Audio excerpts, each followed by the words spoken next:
किंवा कशा पद्धतीने आपल्याला पक्षाच्या बाबतीत निर्णय घ्यायचे हे आपण घेऊ। त्यामुळं जे कोणी आमच्या पक्षात नसलेले मंडळी पक्षाचा राष्ट्रीय अध्यक्ष कोण असणार आहे हा ठरवण्याचा अधिकार इतर कुणालाही नाही। उद्याच्या काळामध्ये सर्वस्वी अधिकार पक्षाचा राष्ट्रीय अध्यक्ष कोण असेल, पक्षाच्या जबाबदाऱ्या घेत असताना कुणाला कुठल्या भागातली विभागातली जबाबदारी दिली पाहिजे, विधिमंडळाचं कामकाज करत असताना कुणाला विधिमंडळामध्ये मंत्रिमंडळामध्ये समाविष्ट करायचे, कुणाला वेगळ्या जबाबदाऱ्या द्यायच्या, हा सर्वस्वी अधिकार हा सुनित्रा वहिनी अजितदादा पवारांचाच असेल। त्यामध्ये कुठल्याही व्यक्तीनं कुठल्याही स्टेटमेंट केलं तर त्याला कुठल्याही प्रकारे दुजोरा देऊ नका, त्याला महत्त्व देऊ नका।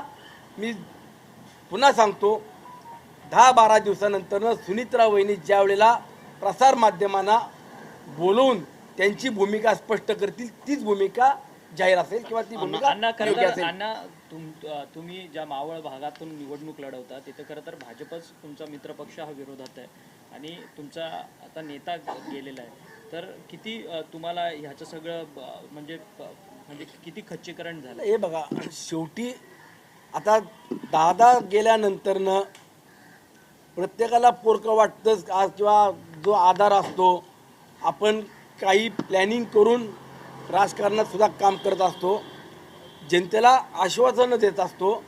परंतु ठीक आहे, आज नियतीनं घाला घातला आणि त्यातून फक्त पुणे जिल्हा किंवा मावळ नाही तर महाराष्ट्राचीच हानी झालेली आहे, मोठी पोकळी निर्माण झाली आहे।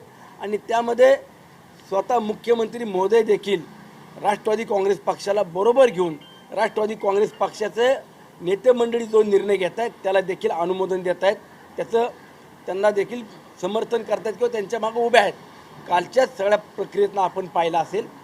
मग मी पुन्हा सांगतो, राष्ट्रवादी काँग्रेस पक्ष मर्ज करायचा का अजून काय करायचे, कोणाला राष्ट्रीय अध्यक्ष करायचा हा सर्वस्वी अधिकार सुनित्रा वहिनी हे सगळे विधी संपूर्ण झाल्यानंतरनं निर्णय घेतील। विलीनीकरणासंदर्भात काही चर्चा झाली होती का? तुम्हाला काही याबाबत कल्पना? दादांनी आमच्यासोबत विलिनीकरणाच्या बाबतीतला आम्ही दर मंगळवारी बैठकीला देवगिरीला असताना सुद्धा कधी केली नव्हती।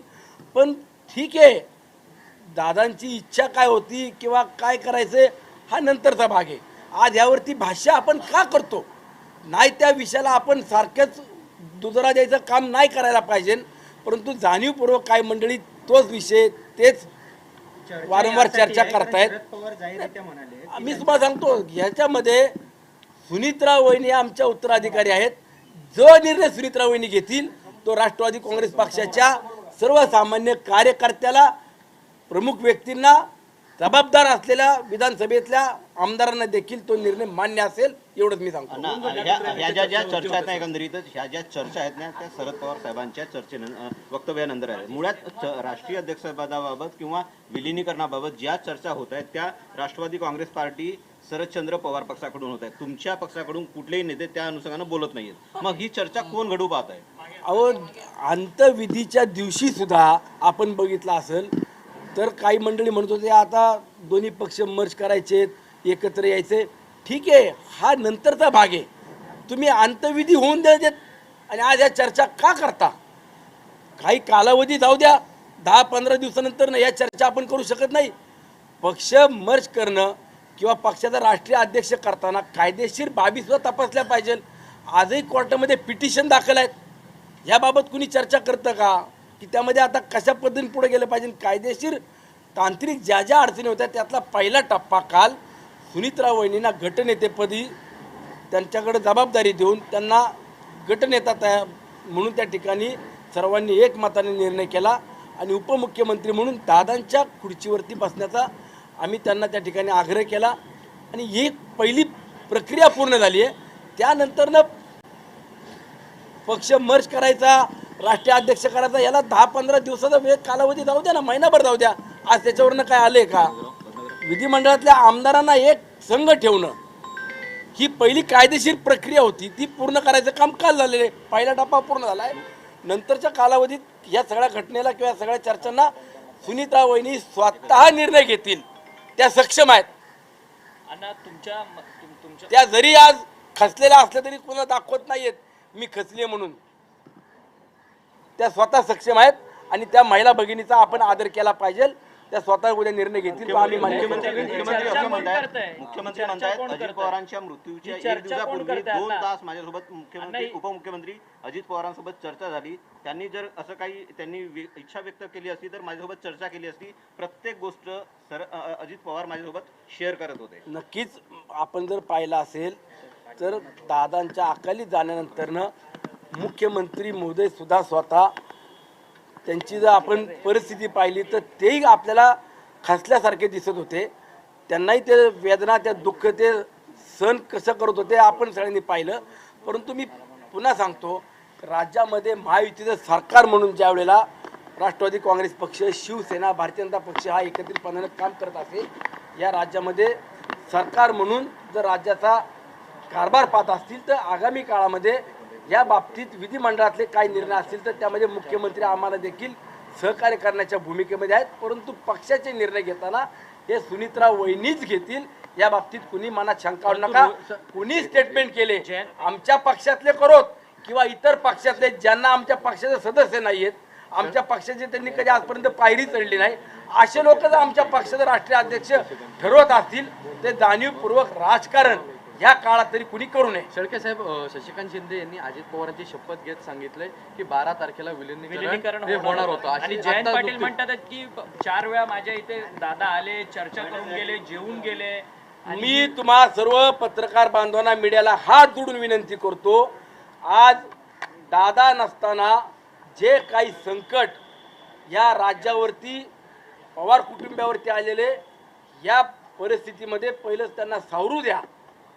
12-15 दिवसानंतर महिनाभरानंतर सुद्धा पक्ष विलगीकरण करायचा, मर्ज करायचा, राष्ट्रीय अध्यक्ष कोणाला करायचं याला कालावधी आहे, वेळ आहे. आज त्यावरती कुठल्याही प्रकारचा दुजोरा आपण देऊ नये. खोटं कोण बोलतंय? कारण की सातत्यानं त्यांच्या पक्षाकडनं अनेक नेते त्यांच्याच हा दावा पक्षाकडून करतात. सांगण्यात येते. हा दावा करण्यात येतो. त्यांना एवढा दावा करायचा उतवळेपणा का आलाय? एवढा उतवळेपणा आजच का? ज्या वेळेला दादा हयातीत होते दादांना तुम्ही कधी कुणी चांगल्या पद्धतीनं पाहिलं? कुणी का दादांना तुम्ही महाराष्ट्र सुद्धा तुम्ही पक्षाचा अध्यक्ष करून नाही पाहिले? मुख्यमंत्री म्हणून दादांचं स्वप्न तुम्ही पूर्ण करण्याकरता का नाही एकवटले? ठीक आहे, आज मला त्याच्यात जाऊ नका, माझी विनंती आहे तुम्हाला. या सगळ्या प्रक्रियेत किंवा या घटनेत आज तुम्ही दुःखामध्ये हे राजकीय विषय कुणी आणू नये. फक्त जी टेक्निकली कायदेशीर अडचण होती ती पहिल्या टप्प्यातली पूर्ण केली आहे. उद्याच्या काळामध्ये नंतरनं या सगळ्या प्रक्रियेवरती पक्षातले प्रमुख नेते बसतील. आणि मी पुन्हा सांगतो हे सर्वस्वी अधिकार आमच्या सुनीतराव वहिनींना आहेत. त्यांना जो निर्णय घ्यायचा आहे तो निर्णय घेतील आणि त्या निर्णयाला आम्ही त्यांचं समर्थन करू, त्यांच्या मागे उभं राहू. तुमच्या मतदारसंघात तुम्ही कलश घेऊन चालला आहात, कसं एकंदरीत कार्यक्रम असेल? आज पुणे जिल्ह्यातले पिंपरी चिंचवडचे अध्यक्ष ते पिंपरी चिंचवड शहरामध्ये कलश घेऊन जातील. पुणे जिल्ह्याचे अध्यक्ष पुणे शहराचा कलश घेऊन जातील आणि ग्रामीणचे 3 अध्यक्ष आहेत. त्यामध्ये मावळ, भोर, राजगड आणि मुळशी या तालुक्यातल्या अध्यक्षांकडे मी हा कलश आता इथून गेल्यावरती त्यांना सुपूर्द करणार आहे. अण्णा, तुमच्या मतदारसंघामध्येच खरं तर अजित पवारांच्या निधनाच्या दिवशी एक पार्टी, मटन पार्टी किंवा पेढे वाटण्यात आले असा हा सगळा किळसवाना प्रकार काही नेत्यांकडनं करण्यात आला. काय ही सगळी संपूर्ण माहिती आहे? आता शेवटी आपण राजकारण करायचं का आपण संवेदनशीलपणानं पाहून एखाद्या या घटनेकडं आपण सगळ्यांनी एक संघ होऊन काम करायचं हा सर्वस्वी अधिकार प्रत्येक व्यक्तीला दिलेला आहे, संविधानाने दिलेला आहे. परंतु ठीक आहे, कोणाला पार्ट्या करायच्यात करोत. आम्हाला या बाबतीत बोलण्यापेक्षा जनता त्यांना त्यांची जागा दाखवून देईल. राज्याचा उपमुख्यमंत्र्यांचं एवढं विमान अपघातात मृत्यू होतोय आणि त्याच दिवशी मित्र पक्षाकडनं भाजपच्या काही स्थानिक नेत्यांकडनं अशा पद्धतीचं हे आयोजन करण्यात येत आहे. किती योग्य आहे? भारतीय जनता पक्षाचे प्रमुख नेते आदरणीय फडणवीस साहेब आहेत, प्रदेशाध्यक्ष रवींद्र चव्हाण साहेब आहेत. हे संवेदनशील आहेत. आपण पाहिलं असेल आजच मला वाटतं स्टेटमेंट मुख्यमंत्री मोदयांनी केलं की दादांच्या निधनामुळे मी जिल्हा परिषद पंचायत समितीला कुठल्याच प्रचाराला जाणार नाही. मग खाली कार्यकर्त्यांनी सुद्धा तेवढी संवेदनशीलता दाखवली पाहिजे. परंतु या असे उतावळेपणा करून काय मिळवणार आहेत? ते त्यांनी त्यांचं लकला बासू. परंतु तुमचा प्रचार जिल्हा परिषदेच्या निवडणुकीकरता सुरू राहणार की तुम्ही कशा पद्धतीने आम्ही प्रचार करणार? आम्ही कुठे प्रचार करायला जाणार नाही. मी व्यक्तिगत सांगतो, माझ्या मावळ तालुक्यात 15-20 वर्षात जी कामं होऊ शकली नाही ती अवघ्या 5-6 वर्षात आदरणीय दादांनी करून दाखवली. दादांच्या प्रती माझ्या मावळच्या जनतेच्या मनात श्रद्धा आहे, प्रेम आहे, आपुलकी आहे. घराघरातला व्यक्ती त्या दिवशी घरात डोळ्यात पाणी आणून रडत होता. काही लोकांनी तर चूलसुद्धा पेटवली नाही. एवढे संवेदनशील माझ्या मावळची जनता आहे. त्यामुळं मला माझ्या मावळ तालुक्यात प्रचार करण्याची आवश्यकता नाही. माझ्या मावळ तालुक्यातली जनता प्रामाणिक आहे, इमानदार आहे आणि ते तुम्हाला येणाऱ्या 9 तारखेला देखील दिसेल.